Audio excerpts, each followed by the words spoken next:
in a Sikh Gurdwara, prayer, we provide free meals. I just walked in because I felt the building was interesting. Where are you from? Netherlands. Netherlands. Belanda. I know. In 1977, we made the first plans for an overland tour through Africa. 37 years later, the dream became reality. We spent 4 years on the road, traveling through 5 continents. Our journey came to a sudden stop in Southeast Asia due to Corona.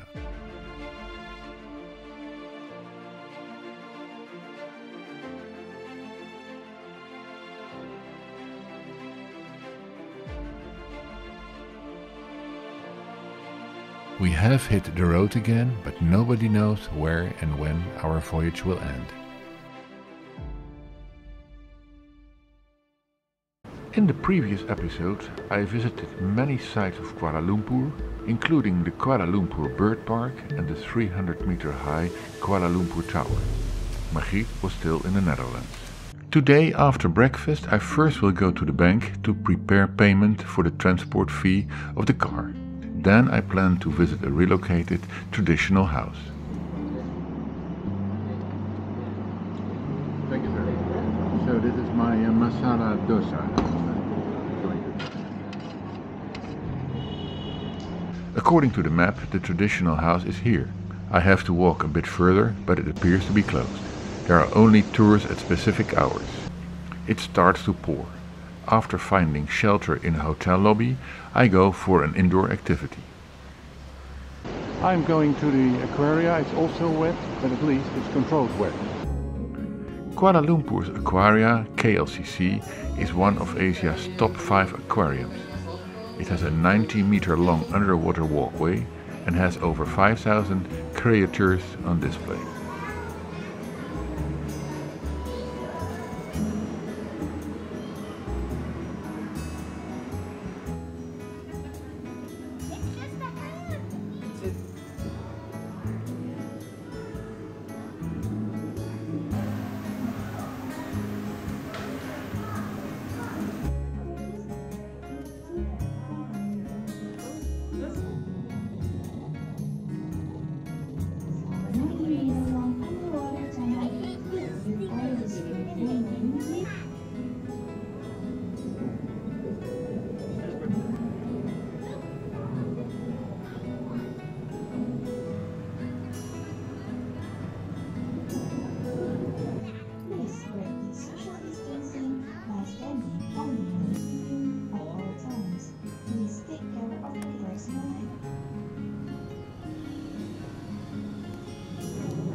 My first place to visit today is the ILHAM Public Art Gallery. It is the first site that is too far from the hotel to walk.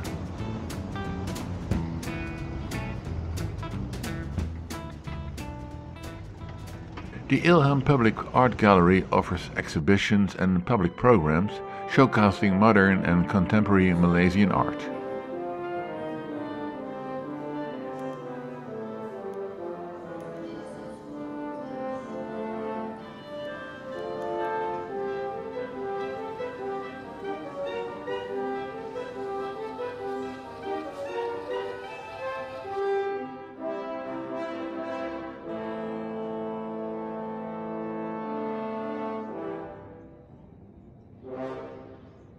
On my list of sites I had yet another Chinese temple, but I can only peek from the outside.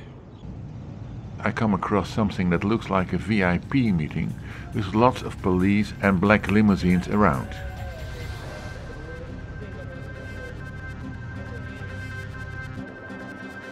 The Petronas Twin Towers consist of offices and a shopping mall.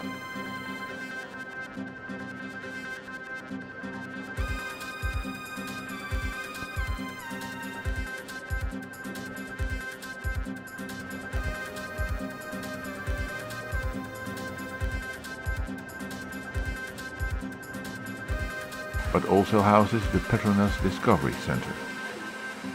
It lets people experience some basic physics, but has a strong focus on the petrochemical industry as well. Not really a surprise.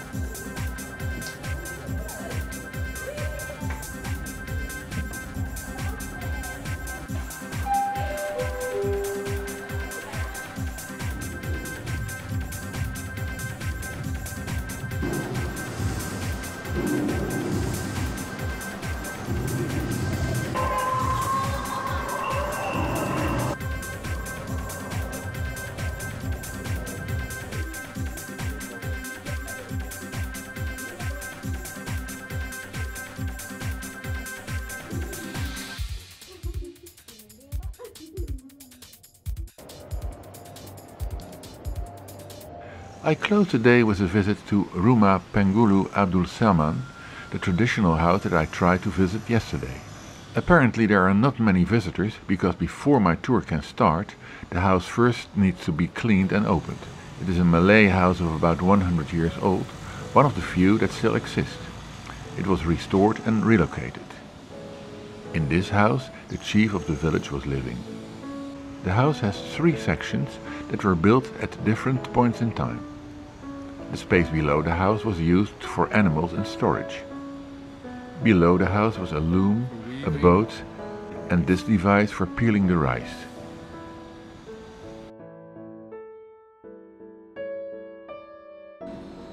In this area women would meet. The area has its own entrance with steep stairs and small steps. This made it difficult for people with large feet to enter. The low, overhanging roof made it easy to see who was arriving, while it was difficult to look inside. The cups are used to keep insects out of the food storage. One cup would be filled with water, the other one with oil. In this section the men would gather.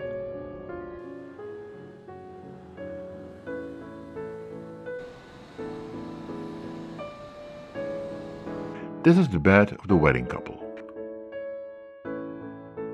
Here is a setup for a traditional wedding.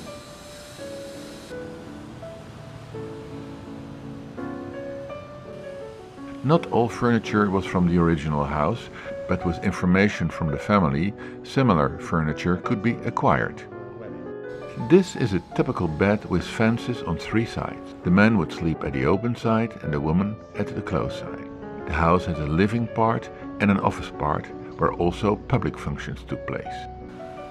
This is the office of the chief, with a direct exit to the private section.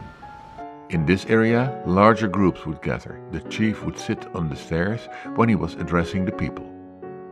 This is the oldest part of the house with more artistic carvings.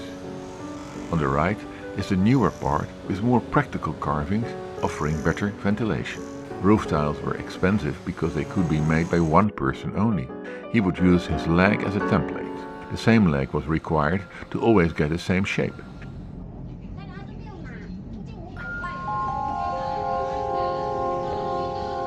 After breakfast, I first go to the bank to pay for the shipment of the car. Contrary to what I was told earlier, I cannot pay the shipment of the car with my credit card. I first need to get cash from an ATM and then pay with that. It will cost me a lot of commission. This is the overground monorail. It leads to the wet market and to the traditional Kampung Baru.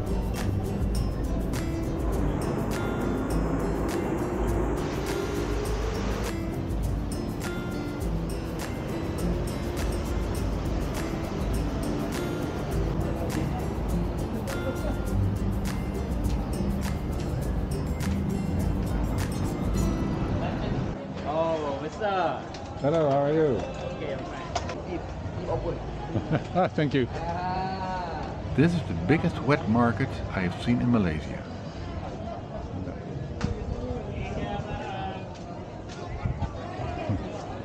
Here the cauliflower is sold in small pieces.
This is a good place to buy some jackfruit to eat on the spot.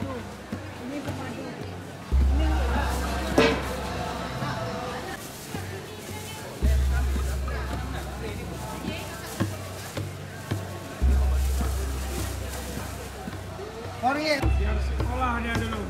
Tangkap gambar dulu. Biar sekolah dia dulu, brother. Lagi, bang. Oh, ini.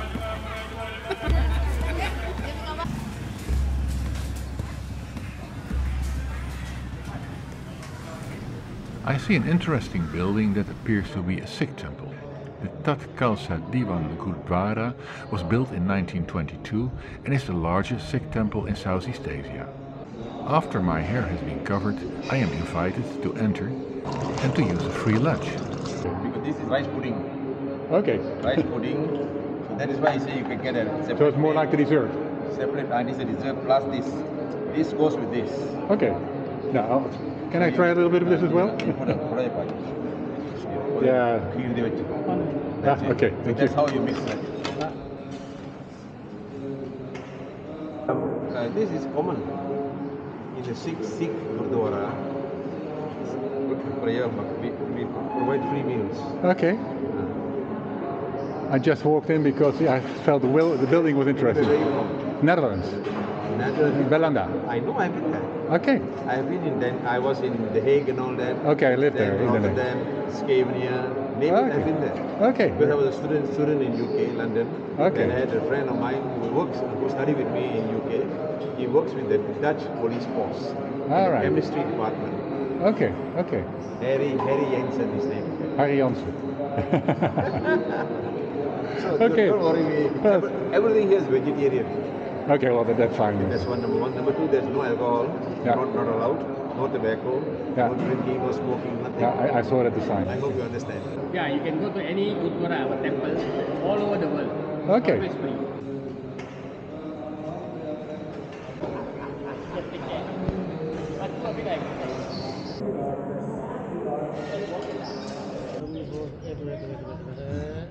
Okay. I am getting a haircut. It costs the equivalent of €3. Also in Malaysia, the price of a haircut is a good benchmark for the standard of living. Haircutting is essentially done in the same way all over the world. Therefore, the standard of living is the most important factor determining the price.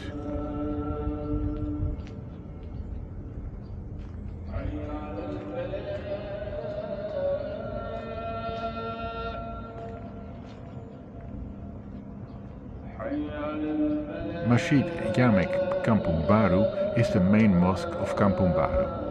I only have a look from the outside because the Friday noon prayer is in progress.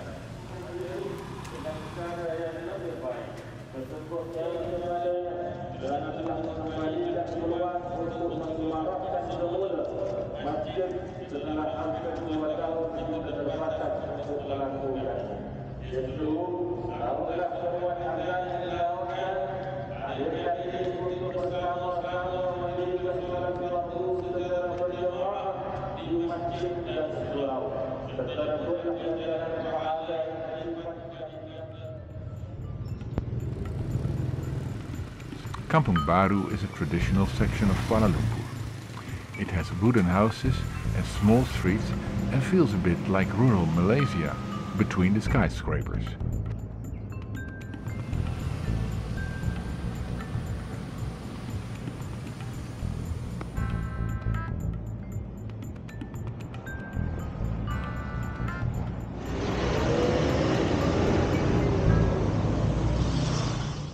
In the next episode, Margriet returns from the Netherlands. We hope to finally collect our car to continue the trip.